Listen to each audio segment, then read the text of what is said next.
স্বাগত জানাচ্ছি প্রবাসের সংবাদে। সঙ্গে আছে আমি কাজী আয়শা। দেখছিলেন বিআরবি কেবলস সংবাদ শিরোনাম। এবার বিস্তারিত। নির্বাচনী প্রতিশ্রুতি ভঙ্গের অভিযোগ আর জীবনযাত্রার ব্যয় বৃদ্ধির প্রতিবাদে বিক্ষোভে উত্তাল মালয়েশিয়া। প্রধানমন্ত্রী আনোয়ার ইব্রাহিমের পদত্যাগের দাবিতে কুয়ালালামপুরের রাস্তায় নেমেছে হাজারো মানুষ। এই আন্দোলনকে সমর্থন জানিয়ে বিক্ষোভে অংশ নেন শতবর্ষী মাহাথিরও। জীবনযাত্রার ব্যয় বৃদ্ধি নিয়ে সরকার বিরোধী ক্ষোভে ফুঁসে উঠেছে মালয়েশিয়ার সাধারণ মানুষ। শনিবার কুয়ালালামপুরের রাস্তায় জড়ো হন 18,000 বিক্ষোভকারী। দাবি ওঠে প্রধানমন্ত্রী আনোয়ার ইব্রাহিমের পদত্যাগের। সংস্কারের প্রতিশ্রুতি দিয়ে 2022 সালের নভেম্বরে ক্ষমতায় আসেন আনোয়ার ইব্রাহিম। সরকারের রাজস্ব বাড়াতে তার সরকার সম্প্রতি বিক্রয় এবং সেবার উপর কর বাড়িয়েছে, ঢেলে সাজায় ভর্তুকি খাত। জনগণের একাংশের আশঙ্কা এসব পদক্ষেপের কারণে নিত্য পণ্যের দাম আরও বেড়ে যেতে পারে। আমি শিক্ষার্থী হয়েও রাজপথে নামতে বাধ্য হচ্ছি। দিন দিন মূল্যস্ফীতি বাড়ছে, অর্থনীতিতেও ভঙ্গুর দশা। আমাদের ভবিষ্যৎ কি? ব্যয় বৃদ্ধি নিয়ে উদ্বেগ সামাল দেওয়ার চেষ্টায় চলতি সপ্তাহে আনোয়ার নগদ অর্থ বিতরণ, দরিদ্র পরিবারের জন্য বর্ধিত সাহায্য এবং জ্বালানির দাম কমানোর প্রতিশ্রুতি ঘোষণা দিলেও বাড়ছে জন অসন্তোষ। চলতি মাসে 100 বছরে পা দেওয়া সাবেক প্রধানমন্ত্রী মাহাথির মোহাম্মদ সমাবেশে যোগ দেন। আনোয়ার তার ক্ষমতার অপব্যবহার করছেন বলেও অভিযোগ করেন তিনি। যারা নিরপরাধ তাদের অভিযুক্ত করা হয়েছে, যারা অপরাধ করেছে তাদের ছেড়ে দেওয়া হয়েছে। এদিকে পরিস্থিতি নিয়ন্ত্রণে রাখতে রোববার কড়া নিরাপত্তা ব্যবস্থা নেওয়া হয়েছে কুয়ালালামপুরে। মাসুদ রানা, নিউজ 24। যুক্তরাষ্ট্রের সঙ্গে বাণিজ্য ঘাটতি কমাতে গম, এলএনজির পাশাপাশি 25টি বোয়িং উড়োজাহাজ কিনবে সরকার। রবিবার সচিবালয়ে কথা জানিয়েছেন বাণিজ্য সচিব মাহবুবুর রহমান। শুল্ক নিয়ে দেন দরবার করতে তৃতীয় দফায় আমন্ত্রণ পেয়েছে বাংলাদেশ। ওয়াশিংটন যাচ্ছেন বাণিজ্য মন্ত্রণালয়ের উপদেষ্টা সচিব এবং প্রধান উপদেষ্টা, নিরাপত্তা উপদেষ্টা। দুপক্ষের বৈঠক হবে আগামী মঙ্গল ও বুধবার। গত এপ্রিলে বাংলাদেশি পণ্যে 37% শুল্ক আরোপের পর 3 মাসের জন্য স্থগিত করেন মার্কিন প্রেসিডেন্ট ডোনাল্ড ট্রাম্প। এতে আশার আলো দেখা গেলেও তা নিরাশায় পরিণত হয়েছে, কারণ 3 মাস শেষ হতেই জুলাইয়ে এসে মার্কিন শুল্ক মাত্র 2% কমে 35% দাঁড়িয়েছে। দ্বিতীয়বারের মতো ওয়াশিংটনে দেশটির বাণিজ্য প্রতিনিধিদের সাথে সরকারের 2 উপদেষ্টা সহ উচ্চ পর্যায়ের কর্মকর্তাদের বৈঠক হয়। তবে তাতেও শুল্ক আরোপের বিষয়টি অমীমাংসিত থেকে যায়। এবার তৃতীয়বারের মতো আলোচনা করতে সোমবার আবার যুক্তরাষ্ট্র যাচ্ছেন 2 উপদেষ্টা সচিব সহ সংশ্লিষ্ট কর্মকর্তারা। বাণিজ্য সচিব মাহবুবুর রহমান জানান, 1 আগস্ট থেকে শুল্ক কার্যকর হওয়ার কথা থাকলেও এর আগেই এ বিষয়ে সুরাহা হবে। সময় আমাদেরকে তারা দিয়েছে 29-30 তারিখে আমাদের ওয়াশিংটনে বৈঠক হবে ইউএসটিআর এর অফিসে। তো সেখানে আমাদের আলোচনা হবে। আমরা তাদের সাথে আলোচনায় যুক্ত আছি। কাজেই যে 1 তারিখের যে সময়সীমার কথা আপনারা জানেন বা আপনারা বললেনও, সেটা হয়তো আমাদের জন্য অ্যানাউন্সমেন্ট তার মধ্যেই হয়ে যাবে, অথবা আমরা কন্টিনিউ করতে থাকবো। বাংলাদেশের সঙ্গে যুক্তরাষ্ট্রের বাণিজ্য ঘাটতি $6 বিলিয়ন। আগামী 2 বছরে এই ঘাটতি কমিয়ে আনার চেষ্টা চলছে। এই প্রচেষ্টায় সয়াবিন, তুলা, গম, এলএনজি সহ যুক্তরাষ্ট্রের বোয়িং থেকে 25টি বিমান কেনার সিদ্ধান্ত নিয়েছে অন্তর্বর্তী সরকার। আমরা 25টি বোয়িং এর জন্য অর্ডার দিয়েছি। এরকম অর্ডার কিন্তু যেমন ভারত দিয়েছে 100টার, ভিয়েতনাম দিয়েছে 100টার, ইন্দোনেশিয়া দিয়েছে 50টার, এরকম বিভিন্ন দেশ দিয়েছে। এখন বোয়িং কোম্পানির ক্যাপাসিটি অনুযায়ী কিন্তু তারা এগুলো সরবরাহ করবে। কাজে সরবরাহতে তো ডেফিনেটলি অনেক সময় নেবে। এছাড়া আপনারা জানেন যে আমরা গম ক্রয়ের জন্য তাদের সাথে চুক্তি করেছি। আমাদের সয়াবিন যারা আমদানি করে ওটা প্রাইভেট সেক্টরে, তারাও প্রচেষ্টা নিচ্ছে। যুক্তরাষ্ট্রের সঙ্গে আলোচনার মাধ্যমে শুল্ক কমিয়ে 20% নামিয়ে এনেছে ভিয়েতনাম। ভারত নামিয়েছে 19%। বাংলাদেশ এর চেয়েও নিচে নামাতে পারবে আশা বাণিজ্য সচিবের। যেটা ভিয়েতনাম এবং ইন্ডিয়ার উপরে হয়েছে, আমরা তার চেয়ে কম সুবিধা আশা করছি না। আমরা মনে করছি যে তার চেয়ে ভালো কিছুই হবে আমাদের জন্য। বেশি দামে যুক্তরাষ্ট্র থেকে বিভিন্ন পণ্য কেনা হলেও দেশের বাজারে নেতিবাচক প্রভাব পড়বে না বলেও মনে করেন বাণিজ্য সচিব। সানাদি আসপিন, নিউজ 24, ঢাকা। প্রবাসে থেকেও শিকড়ের টানে আবেগে ভেসেছেন বাংলাদেশিরা। আরব আমিরাতের দুবাইয়ে প্রবাসীদের উদ্যোগে প্রথমবারের মতো অনুষ্ঠিত হলো দেশীয় মৌসুমি ফল উৎসব। নানা স্বাদের দেশীয় ফল, চিত্রাঙ্কন প্রতিযোগিতা, সাংস্কৃতিক পরিবেশনা সব মিলিয়ে এটি পরিণত হয় এক প্রাণবন্ত মিলন মেলায়। আমিরাত থেকে সিরাজুল হকের পাঠানো তথ্যচিত্রে ডেস্ক রিপোর্ট। দুবাইয়ের বিখ্যাত ইনডোর মুসাল্লা স্টেডিয়ামে রঙিন সাজে অনুষ্ঠিত হলো বাংলাদেশি মৌসুমী ফল উৎসব। আবির বিজনেস অ্যাসোসিয়েশনের আয়োজনে প্রবাসে দেশীয় ফলকে ঘিরে প্রথম এত বড় পরিসরের আয়োজন। প্রদর্শনীতে প্রায় 50-এরও বেশি প্রজাতির দেশীয় ফল, সেই সঙ্গে নানা আকারে ফলের ঝুড়ি, ফল অলঙ্করণ এবং হস্তশিল্প। দেশের বাইরেও এমন উৎসবে দেশি ফলের স্বাদ নিতে পেরে অভিভূত প্রবাসীরা। যে মেলা, এই প্রবাসের মাটিতে আমি আজকে এসে অত্যন্ত অভিভূত হয়েছি। দেশীয় ফলের পাশাপাশি শিশু কিশোরদের চিত্রাঙ্কন প্রতিযোগিতা, নারীদের ফলের ঝুড়ি সাজানো আর অলঙ্করণ ছিল এই উৎসবের বিশেষ আকর্ষণ। বাংলাদেশে এরকম অনেক জায়গায় গেছিলাম, বাট এই জায়গাটা অনেক বেশি ভালো লাগতেছে বিকজ এটা দেশের বাইরে ফার্স্ট টাইম একটা ফুড ফেস্টিভ্যালে আসছি। আসলে আমাদের প্রজন্মকে যদি আমরা উদ্বুদ্ধ না করতে পারি, এগুলো সব বিলুপ্ত হয়ে যাবে। ফল উৎসবের আহ্বায়ক ও বাংলাদেশ বিজনেস অ্যাসোসিয়েশনের সাধারণ সম্পাদক আলহাজ ইয়াকুব সৈনিকের সভাপতিত্বে প্রধান অতিথি ছিলেন দুবাই বাংলাদেশ কনসুলেটের কমার্শিয়াল কাউন্সিলর আশিস কুমার সরকার। বিশেষ অতিথি ছিলেন জনতা ব্যাংকের UAE এর সিইও মোহাম্মদ কামরুজ্জামান, কমিউনিটি নেতা ইঞ্জিনিয়ার মোহাম্মদ সালাউদ্দিন, বাংলাদেশ বিজনেস অ্যাসোসিয়েশনের সভাপতি জুলফিকার ওসমান সহ আরো অনেকে। ফ্রুট এবং ভেজিটেবল যে উৎপাদন, সেগুলা সারা বিশ্বের মধ্যে আমরা আমদানি রপ্তানি বাড়ানোর জন্য এই আয়োজনটা করেছি। এখানে ব্র্যান্ডিং হচ্ছে, পাশাপাশি আমাদের সংস্কৃতি, এই আমাদের যে ফলমূল খাবার অভ্যাস, এগুলো কিন্তু সংস্কৃতির অংশ। দেশ থেকে হাজারো মাইল দূরে থেকেও প্রবাসীরা যেভাবে বাংলাদেশকে বুকে ধারণ করেন, এই আয়োজন তারই প্রতিচ্ছবি। Desk report, news 24। প্রবাসে বসবাসরত বাঙালিদের অংশগ্রহণে অস্ট্রেলিয়ার ভিক্টোরিয়া রাজ্যের শান্ত শহর মিলডুরায় অনুষ্ঠিত হয় ঐতিহ্যবাহী আয়োজন। ইনল্যান্ড বোটানিক্যাল গার্ডেনের কমিউনিটি সেন্টারে প্রথমবারের মতো আয়োজিত হলো এক হৃদয় ছোঁয়া পিঠা উৎসব। আয়োজন ছিল নারকেলের পুলি, পাটিসাপটা, দুধ চিতই, ভাপা, সেমাই পিঠা ও সন্দেশসহ নানা ঘরোয়া পদ। শুরুতে অনুষ্ঠিত হয় মাইলস্টোন স্কুলে দুর্ঘটনায় নিহতদের স্মরণে দোয়া ও 1 মিনিট নীরবতায়। উৎসবে শিশু কিশোরদের বাংলা গল্প বলা, প্রশ্নোত্তর ও সাংস্কৃতিক পরিবেশনা আয়োজনকে করে তোলে আরও প্রাণবন্ত। আয়োজকরা জানান, পিঠা উৎসব শুধু খাওয়ার আয়োজন নয়, বরং শেকড়ের টান ও বাংলা সংস্কৃতির চর্চার এক চেষ্টাও।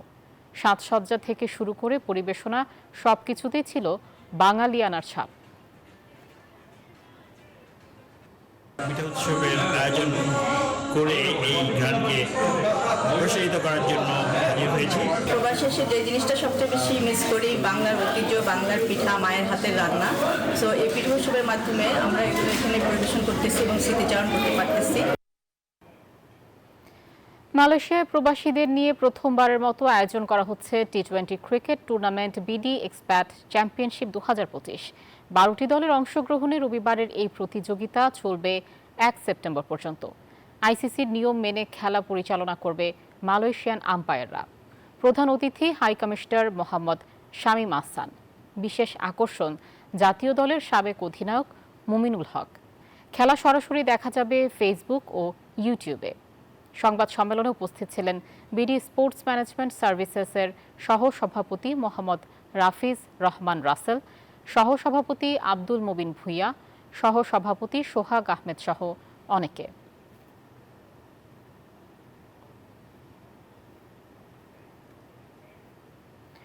অস্ট্রেলিয়ার সিডনিতে প্রবাসী বাংলাদেশিদের অংশগ্রহণে অনুষ্ঠিত হয়েছে এনসিপি ডায়াসপোরা অস্ট্রেলিয়া নিউজিল্যান্ড শাখার প্রথম উন্মুক্ত দিবস। ল্যাকেম্বায় শনিবার দিনব্যাপী আয়োজনে ছিল পেস্টার ওয়ার্কশপ, মধ্যাহ্নভোজ, পরিচিতি পর্ব এবং কেন্দ্রীয় নেতাদের সঙ্গে প্রশ্নোত্তর পর্ব। সাবেক বিএনপি নেতা সেলিম খান মুকুল আনুষ্ঠানিকভাবে এনসিপিতে যোগ দেন। অনলাইনে যুক্ত হয়ে দলের উদ্দেশ্য ও পরিকল্পনা তুলে ধরেন দিলশানা পারুল। আয়োজনটি সফলভাবে সম্পন্ন হয় পরিবার বান্ধব পরিবেশে।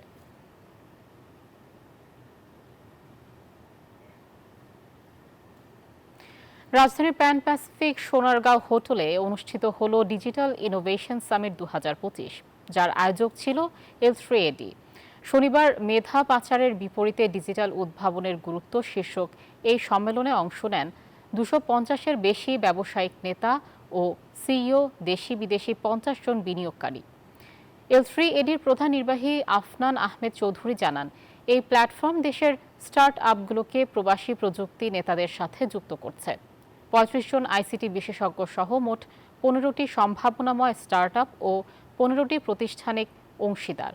সামিটের মাধ্যমে গড়ে ওঠে একাধিক কৌশলগত অংশীদারিত্ব, যা ভবিষ্যতে গবেষণা, ইনকিউবেশন ও স্কেল আপ কার্যক্রমে সহায়ক হবে।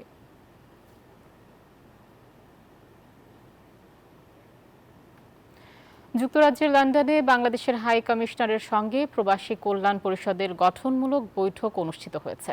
শুক্রবার হাই কমিশন ভবনের বৈঠকে প্রবাসীদের টিকিট সংকট, কনসুলার সেবা ও ওপেন স্কাই বাস্তবায়ন সহ নানা ইস্যুতে আলোচনা হয়। পরিষদের পক্ষ থেকে হাই কমিশনার আবিদা ইসলামের হাতে একটি স্মারকলিপি তুলে দেওয়া হয়। পাশাপাশি আরেকটি স্মারকলিপি দেওয়া হয় সরকারের প্রধান উপদেষ্টা ডক্টর ইউনূসের জন্য।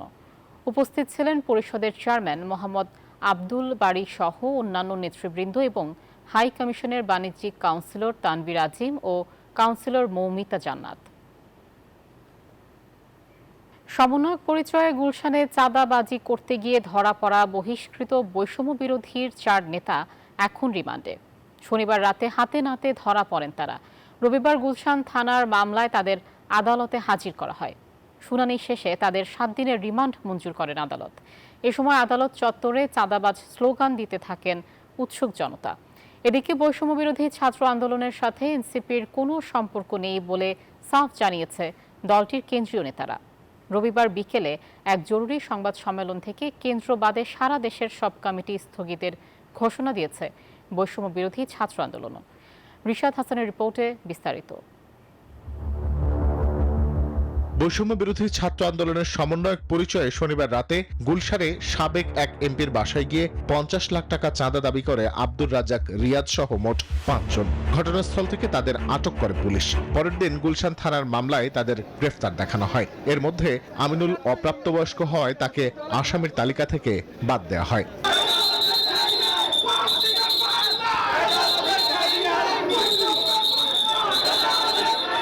পরে রবিবার তাদের তোলা হয় আদালতে। এই সময় আদালত চত্বরে উৎসুক জনতার চাঁদাবাজ স্লোগানে মুখ লুকান বৈষম্য বিরোধী 4 নেতা। পরে পুলিশ আসামিদের 10 দিনের রিমান্ড চাইলে আদালত 7 দিনের রিমান্ড মঞ্জুর করেন। তাদেরকে রিমান্ডে নিলে এই ঘটনার সাথে কারা সম্পৃক্ত, কারা মাস্টার মাইন্ড এবং এই চাঁদা কার কাছে যায়, তারা ছোট মানুষ, তারা অনেক ছোট মানুষ, তাদের এত টাকার কেন প্রয়োজন সেটা আমাদের বোধগম্য নয়। গ্রেফতারকৃত 4 জনের মধ্যে আব্দুর রাজ্জাক রিয়াদ বৈষম্য বিরোধী ছাত্র আন্দোলনের বেসরকারি বিশ্ববিদ্যালয়ের ভারপ্রাপ্ত আহ্বায়ক। এছাড়াও বাকি 3 জন বৈষম্য বিরোধী ছাত্র আন্দোলন ঢাকা মহানগর শাখার আহ্বায়ক ইব্রাহিম হোসেন মুন্না, সদস্য মোহাম্মদ সাকাদাউম সিয়াম ও সাদমান সাদাব। গ্রেফতারের পর ছাত্র সংগঠন থেকে তাদের স্থায়ী বহিষ্কার করা হয়। ছাত্রনেতা হেভিওয়েট রাজনৈতিক ব্যক্তিত্ব, সচিব সহ বাদ যাননি উপদেষ্টা। সামাজিক যোগাযোগ মাধ্যমে সব শ্রেণীর মানুষের সাথে ছবি আছে রিয়াদের। এনসিপির সাবেক নেতা উমামা ফাতেমা ফেসবুকে জানান, এর শেকড় অনেক গভীরে।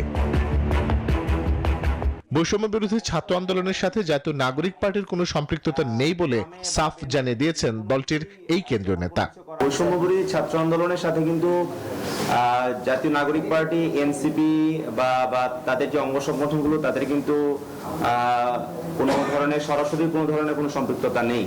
এখন বৈষম্য বিরোধী ছাত্র আন্দোলনে এটি একটি স্বতন্ত্র প্ল্যাটফর্ম এবং তাদের সাংগঠনিক কাঠামো রয়েছে, সে অনুযায়ী কিন্তু সেটি পরিচালিত হচ্ছে।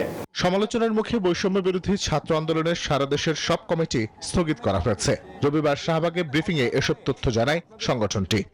বৈষম্য বিরোধী ছাত্র আন্দোলনের কেন্দ্রীয় কমিটি ব্যতীত সারা দেশের সকল কমিটির কার্যক্রম আজকে থেকে আনুষ্ঠানিকভাবে স্থগিত করা হলো।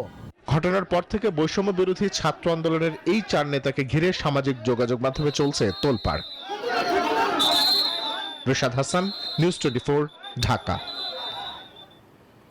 জুলাই সনদের খসড়া প্রস্তুত করেছে জাতীয় ঐকমত্য কমিশন।